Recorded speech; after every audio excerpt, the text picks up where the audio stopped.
246 मतदारसंघातील बार्शी तालुक्यातील वैराग भागातील सासुरे गावामध्ये सकाळपासून शांततेत मतदान सुरू।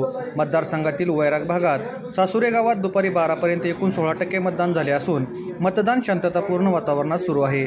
सासुरे येथील जिल्हा परिषद प्राथमिक शाळेत 3 बुथवर हे मतदान पार पडत आहे।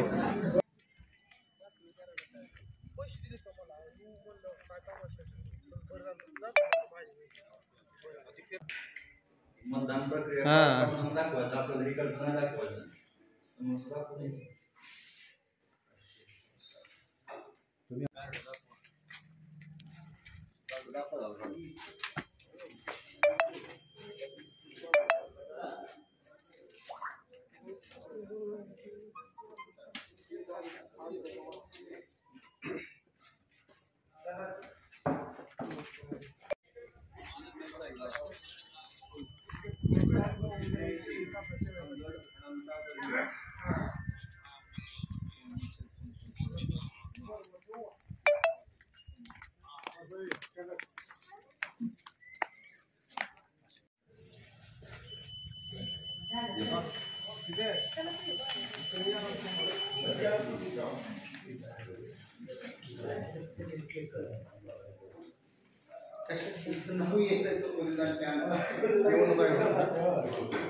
प्रेस